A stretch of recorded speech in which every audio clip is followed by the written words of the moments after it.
نحمده ونستعينه ونستغفره ونؤمن به ونتوكل عليه ونعوذ بالله من شرور أنفسنا ومن سيئات أعمالنا من يهده الله فلا مضل له ومن يضلله فلا هادي له ونشهد أن لا إله إلا الله وحده لا شريك له ونشهد أن سيدنا ونبينا ومولانا محمدا عبده ورسوله صلى الله تعالى عليه وعلى آله وأصحابه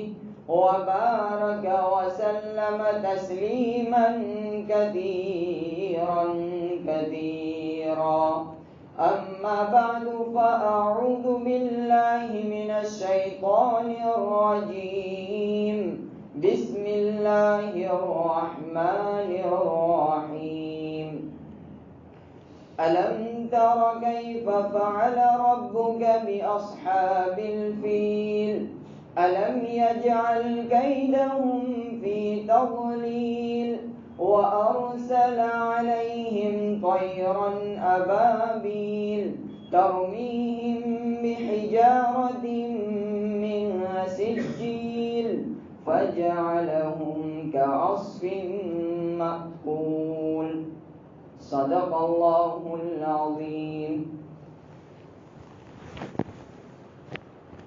بزرگان محترم اور عزیز دوستو، گزشتہ جمعہ ہماری بات چل رہی تھی کہ حضور صلی اللہ علیہ وسلم کے دادا، پانچویں چھٹی پشت میں جو دادا تھے قصی، انہوں نے بہت سارے اچھے کام مکہ میں شروع کیے تھے۔ مثال کے طور پر دارالندوہ بنایا تھا اور حاجیوں کو کھانا کھلانے کا انتظام انہوں نے شروع کیا تھا، پانی پلانے کا انتظام شروع کیا تھا۔ یہ چیزیں ان کے بعد ان کے بیٹے عبدالدار کے پاس پہنچی۔ ان کے دو بیٹے تھے، ایک عبد مناف اور دوسرے عبدالدار۔ حضور صلی اللہ علیہ وسلم کے جو دادا ہے وہ عبد مناف ہے اور ان کے دوسرے دو جو بھائی تھے وہ عبدالدار تھے۔ چونکہ عبد مناف بچپن ہی سے سمجھدار تھے، عقل مند تھے، انہوں نے اپنی پہچان مکہ کے اندر خود بنائی ہوئی تھی، لوگ انہیں بڑا سمجھتے تھے۔ تو ان کے والد صاحب حسین نے سوچا کہ عبد مناف نے تو اپنی پہچان خود بنائی ہوئی ہے، تو دوسرے جو بیٹے تھے عبدالدار، ان کی پہچان بنانے کے لیے انہوں نے سارے انتظامات ان کو دے دیے۔ حسین کے زندگی کے اندر تو عبد مناف یا عبدالدار کے اولاد میں سے کسی نے کچھ نہیں کہا، عبد مناف کی زندگی کے اندر بھی کسی نے کچھ نہیں کہا، یہ انتظامات ان کے ہی پاس رہے۔ لیکن جب عبد مناف کا انتقال ہو گیا تو عبد مناف کی اولادوں نے عبدالدار کے پاس سے کچھ چیزیں اپنے پاس لے لی۔ مثال کے طور پر حاجیوں کو کھانا کھلانا وغیرہ کچھ چیزیں اپنے خاندان کے ذمے لے لی۔ تو عبد مناف کے بیٹے تھے، دوسرے بھی بہت سارے بیٹے تھے، لیکن جن کا ذکر آتا ہے وہ بن ہاشم، ان کا ہاشم نام تھا، ان کا اصل نام تو تھا عمر، لیکن انہیں ہاشم کہا گیا۔ ہاشم اس لیے کہا گیا کہ وہ لوگوں کو، حاجیوں کو کھانا کھلاتے تھے، حاجیوں کو روٹی چور کر انہیں کھانا کھلاتے تھے، اس لیے اسے عربی میں ہاشم کہا جاتا ہے۔ تو ان کا اصل نام تو عمر تھا لیکن انہیں ہاشم کہا گیا۔ تو ہاشم ان کے بارے میں اس کے بعد مشہور ہوئے، مکہ کے اندر بہت مشہور تھے، ان کی پہچان بھی تھی، لوگ انہیں اپنا سردار بھی سمجھتے تھے، اپنا بڑا سمجھتے تھے۔ تو ہاشم نے جب سفر کے لیے نکلتے تھے، کیونکہ مکہ والوں کی تجارت ملک شام اور یمن میں ہوتی تھی، تو سفر کے لیے نکلے ہاشم۔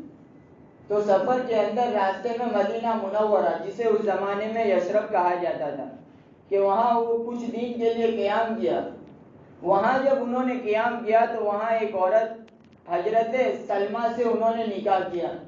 وہ بھی بڑی خاندان اونچے خاندان والی عورت تھی، اس سے نکاح کیا اور وہ کچھ دن وہاں رہے، مہینہ 20-25 دن تک وہاں رہے، اور پھر انہوں نے اپنا آگے کا سفر شروع کیا ملک شام کا۔ اسی حالت میں حضرت سلمہ کو حمل ٹھہر گیا اور ان سے اولاد پیدا ہوئی، اور جو ہاشم تھے وہ تو وہاں ملک شام گئے، اور جسے اس زمانے میں غزہ کہا جاتا ہے، وہاں پر ان کا انتقال ہو گیا۔ اس سفر سے وہ واپس نہیں آ پائے، وہیں ان کا انتقال ہو گیا۔ اب قریش کے خاندان والوں کو پتا چلا کہ ہمارے بھائی نے، قریش نے، ہاشم نے وہاں مدینہ کے اندر شادی کی ہے، فلاں خاندان کی عورت سے شادی کی ہے، اور ان کو یہ بھی پتا چلا کہ ان کی یہاں اولاد پیدا ہوئی ہے۔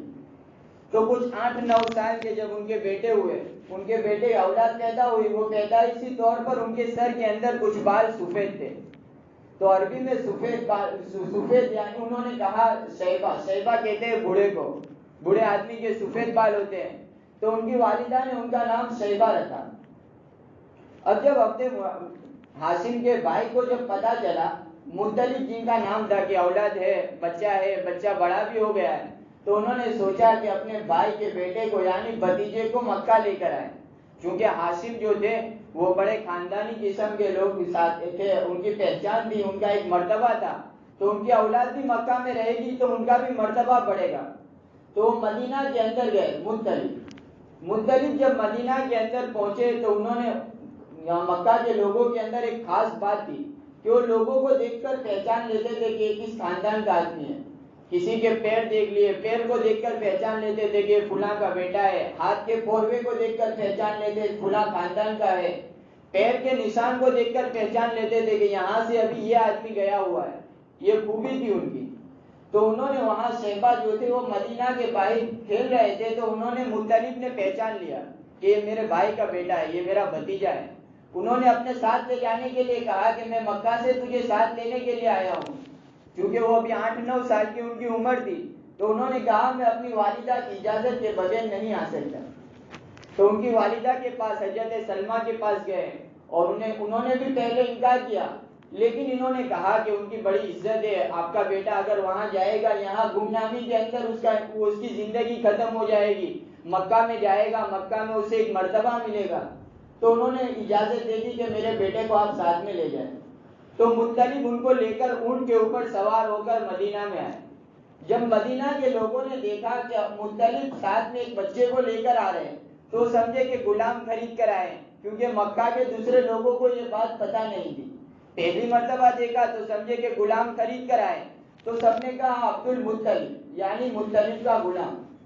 انہوں نے کہا کہ یہ تو میرا بھتیجا ہے، شیبہ ہے، لیکن پہلی مرتبہ زبان سے، سب کی زبان سے نکل گیا عبد المطلب، تو مکہ میں مشہور ہو گیا، اور سب نے ان کو عبد المطلب ہی کہنا شروع کر دیا۔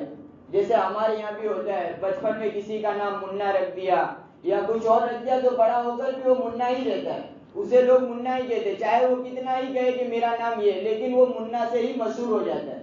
تو اسی طریقے سے وہ بھی عبد المطلب سے مشہور ہو گئے۔ تو یہ حضور صلی اللہ علیہ وسلم کے دادا تھے، محمد ان کے ابا عبداللہ، اور ان کے دادا عبد المطلب۔ تو یہ عبد المطلب ان کے دادا تھے، اور ان کے ذریعے سے اللہ تبارک و تعالیٰ نے ایک کام یہ کرا، بہت سارے اچھے کام انہوں نے بھی کیے، لیکن ایک خاص کام ان کے ذریعے سے ہوا کہ زمزم، جو پچھلی جمعہ کو کہا تھا کہ بنو جرہم کے لوگ جب مکہ سے نکلے تو انہوں نے زمزم کے کنویں کو بالکل ختم کر دیا تھا، اس کے نشانات مٹا دیے تھے، کسی کو پتہ بھی نہیں چلتا تھا کہ زمزم کا کنواں کون سی جگہ ہے۔ عبد المطلب کو خواب کے اندر 2-3 مرتبہ مسلسل یہ بات آئی، خواب کے اندر دکھایا گیا کہ فلاں جگہ پر آپ کھودنا شروع کرو، وہاں زمزم کا کنواں ہے۔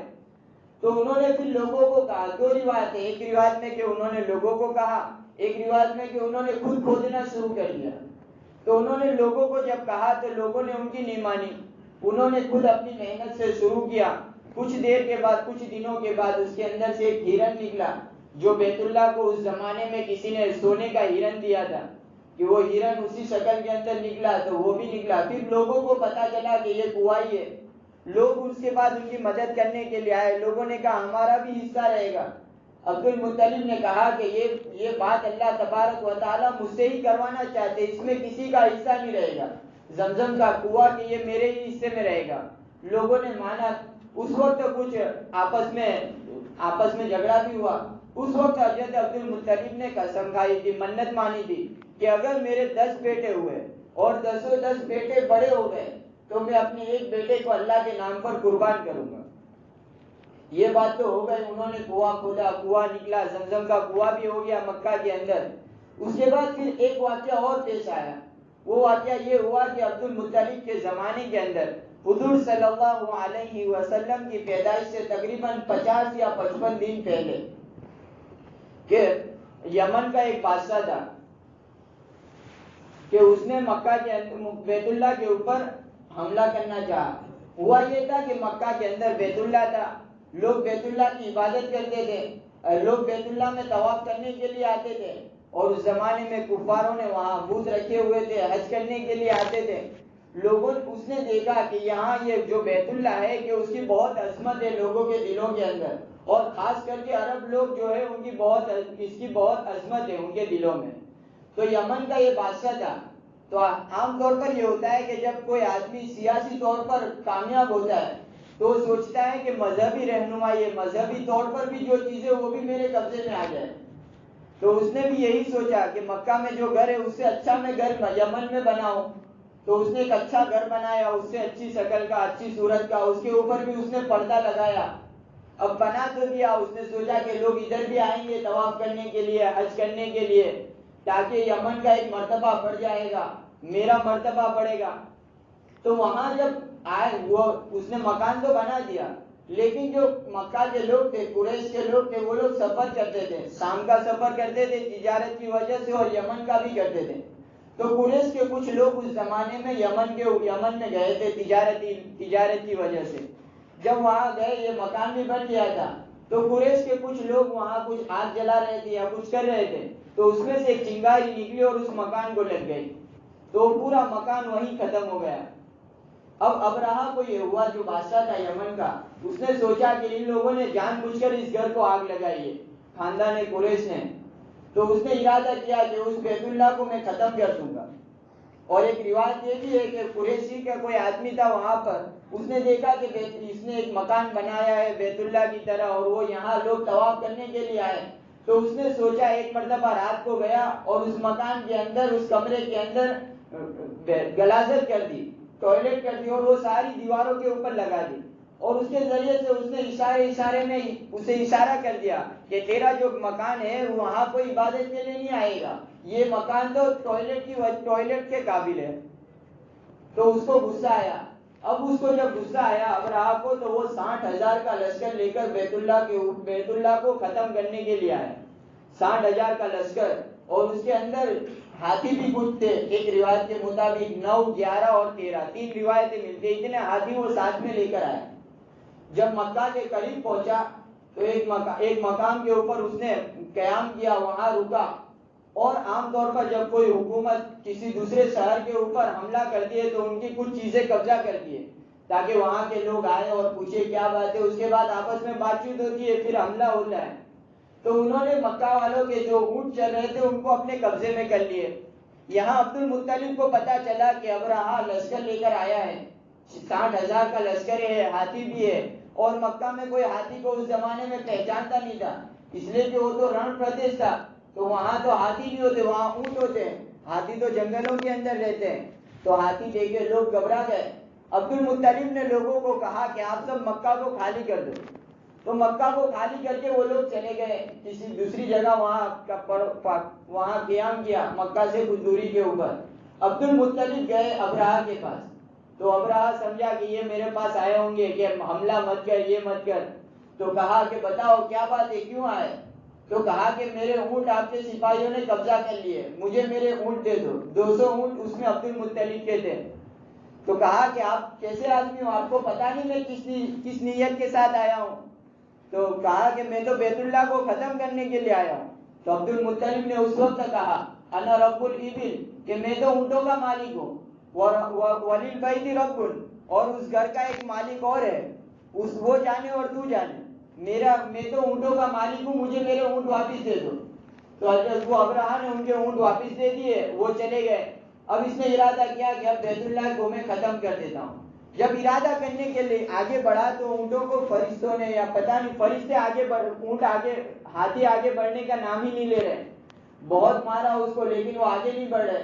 اتنے میں آسمان کے اندر ایک پرندوں کا جھنڈ آیا, بہت سارے پرندے آئے جسے ابابیل کہا جاتا ہے, کہ ان کے ایک چونچ کے اندر ایک کنگر تھا چھوٹا سا, ایک پیر کے اندر دوسرا کنگر, دوسرے پیر کے اندر تیسرا کنگر, 3 کنگر ہر پرندے کے پاس, اور انہوں نے اوپر سے کنگر برسانا شروع کیے. تو جس ہاتھی کے اوپر بھی کنگر برستا وہ ہاتھی ختم ہو جاتا, جس آدمی کے اوپر بھی کنگر گرتا وہ آدمی بالکل ختم ہو جاتا. یہاں تک قرآن نے کہا کاسفن معقول, کسے کہا جاتا ہے جیسے جانور جب چارہ کھا لیتے ہیں تو ہوجڑی کے اندر جب جاتے ہیں تو ہم جانور کو جب کاٹتے تو اس کی ہوجڑی کے اندر سے جو کھانا بالکل پیسا ہوا نکلتا ہے, کہ جس آدمی کے اوپر بھی کنگر گرتا اس کی یہ حالت ہو جاتی. اور ابرہہ کو اللہ تبارک و تعالیٰ نے ختم نہیں کیا, کیونکہ اسے بتانا تھا کہ تو جس طاقت کے سامنے ہوا وہ طاقت بڑی قدرت والی ہے. تو 2 بار یمن پہنچا, یمن جانے کے بعد وہ مرا. تو اس کو ایک بیماری اللہ تعالیٰ نے لگا دی, کہ اس کی بیماری کیا لگی کہ اس کے اعضاء جڑنے شروع ہوئے. ایک پوروا گر جاتا, دوسرا پوروا گرتا, ناک گر گیا, کان گر گیا, ایسے کر کے سارا جسم کے سارا گوشت اس کا ختم ہو گیا. اس حالت میں اس کا انتقال ہوا. تو اللہ تبارک و تعالیٰ نے اس طریقے سے غیبی انتظام کے ساتھ کہ ان کی مدد پر بیت اللہ کی حفاظت فرمائی اور لوگوں کو دکھایا کہ میں ہر چیز کے اوپر قادر ہوں. بلکہ اللہ تبارک و تعالیٰ کو یہ ساری چیزوں کی بھی ضرورت نہیں. اللہ تبارک و تعالیٰ تو صرف کہہ دے کہ یہ ہو جائے تو ہو جائے, لیکن لوگوں کو دکھانا ہے کہ میں کرتا ہوں, میرے ذریعے سے ہوتا ہے. اس لیے اللہ تبارک و تعالیٰ نے ایک چھوٹے سے پرندے کے ذریعے سے بیت اللہ کی حفاظت فرمائی. تو عبد المطلب کے ایک بیٹا تھے عبداللہ, 10 بیٹے تھے. انہوں نے منت مانی تھی کہ ایک بیٹے کو میں قربان کروں گا. جب 10 بیٹے بڑے ہو گئے تو انہوں نے اپنی منت پوری کرنے کا ارادہ کیا. انہوں نے قرآن اندازی کی تو اس کے اندر نام نکلا عبداللہ کا. عبداللہ چونکہ سب سے چھوٹے تھے, بہت محبوب بھی تھے, لیکن وہ نکل گئے اسے ذبح کرنے کے لیے حضرت عبداللہ کو. تو حضرت عبداللہ کے جو خاندان والے ہیں, حضرت عبداللہ کی والدہ کا نام حضرت فاطمہ, کہ خاندان والے لوگ آئے, انہوں نے انکار کیا کہ انہیں ذبح نہ کرو. تو پھر آپس میں مشورہ ہوا یا کسی آدمی نے کہا, یہ بات ہوئی کہ اس زمانے میں ایک آدمی کی دیت اگر کسی نے کسی آدمی کو مار دیا ہو تو اس کے بدلے میں 10 اونٹ دیے جاتے تھے. تو انہوں نے مشورہ کیا کہ 10 اونٹ ایک طرف رکھو اور ایک طرف چھٹی اچھالو. جب اونٹ کا نمبر آ جائے, جتنے اونٹ ہو اتنے اونٹ ذبح کر دیے جائیں گے. ایک مرتبہ حضرت عبداللہ کا نام, دوسری مرتبہ, تیسری مرتبہ, ایسے کرتے کرتے 10 مرتبہ حضرت عبداللہ کا نام آیا. اس کے بعد اونٹوں کا نام آیا. تو پھر 100 اونٹ ان کے نام پر قربان کیے, حضرت عبداللہ کے بدلے میں 100 اونٹ قربان کیے. اس لیے انہیں بھی ذبیح کہا جاتا ہے. اسی لیے حضور صلی اللہ علیہ وسلم کے پاس جو قریش کو جانتے تھے وہ لوگ کہتے تھے, آ کر اللہ کے رسول صلی اللہ علیہ وسلم کو فرماتے تھے, اے 2 ذبیحوں کی اولاد, 2 ذبیح. اس لیے کہ حضرت اسماعیل علیہ السلام بھی ان کو بھی ذبح کرنے کے لیے ارادہ کیا تھا, اللہ تعالیٰ کا حکم ہوا تھا, پھر مینڈا آیا تھا, اور ان کو بھی ذبح کرنے کا ارادہ کیا, ان کے بدلے میں اونٹ. تو 2 ذبیح کی اولاد انہیں کہا جاتا تھا. تو اس طریقے سے حضرت عبداللہ کی حفاظت ہوئی. حضرت عبداللہ بھی بڑے ہوئے. حضرت عبداللہ کی تقریباً انتقال 25 سال کی عمر میں ہوا. حضرت عبداللہ کی شادی آمینہ بن وہب سے ہوئی, جو حضور صلی اللہ علیہ وسلم کی والدہ ہے. شادی ہوئی, شادی کے بعد وہ بھی تجارت کی غرض سے ملک شام گئے تھے اور مدینہ گئے تھے, اور مدینہ سے واپسی کے وقت ان کا انتقال مدینہ کے اندر ہی ہو گیا. چونکہ جب انتقال ہوا تو حضرت آمینہ حمل سے تھی, اور حضرت آمینہ کو اس کے بعد کچھ دنوں کے بعد یا کچھ مہینوں کے بعد حضرت آمینہ کے یہاں ایک اولاد پیدا ہوئی جس کا نام تھا محمد, جو ہمارے نبی ہے محمد صلی اللہ علیہ وسلم. کہ اس طریقے سے حضور صلی اللہ علیہ وسلم یتیمی کی حالت میں اللہ کے رسول صلی اللہ علیہ وسلم کی پیدائش ہوئی. اور پیدائش کے وقت بھی کہ ایک کسرا نام کا محل تھا, جب اللہ کے رسول صلی اللہ علیہ وسلم دنیا میں آئے تو اس وقت کسرا کے اندر 10 یا 9 ستون تھے کہ وہ سب کے سب گر گئے. دوسری ایک جگہ تھی جہاں کئی سالوں سے, ہزاروں سالوں سے عبادت ہوتی تھی آگ کی, وہ آگ کبھی بھی بجھی نہیں تھی. لیکن جیسے حضور صلی اللہ علیہ وسلم دنیا میں آئے, پیدا ہوئے, کہ وہ آگ فوری طور پر بجھ گئی. اس طریقے سے کچھ واقعات اللہ کے رسول صلی اللہ علیہ وسلم کی پیدائش کے وقت ہوئی. اور اللہ کے رسول صلی اللہ علیہ وسلم کی پیدائش روایت کے مطابق 8 ربیع الاول، 10 ربیع الاول، 11 ربیع الاول اور 12 ربیع الاول، 4 روایتیں آتی ہیں. کچھ لوگوں نے 8 کہا ہے، کچھ لوگوں نے 9، 11 اور 12، 4 روایتیں ہیں کہ اللہ کے رسول صلی اللہ علیہ وسلم کی سن عیسوی، جسے ہمارے زمان 2022 ہے، یہ سن عیسوی ہے. سن عیسوی 570 میں اللہ کے رسول صلی اللہ علیہ وسلم دنیا میں پیدا ہوئے. پیدائش کے بعد کے واقعات انشاءاللہ آئندہ جمعہ کو تفصیل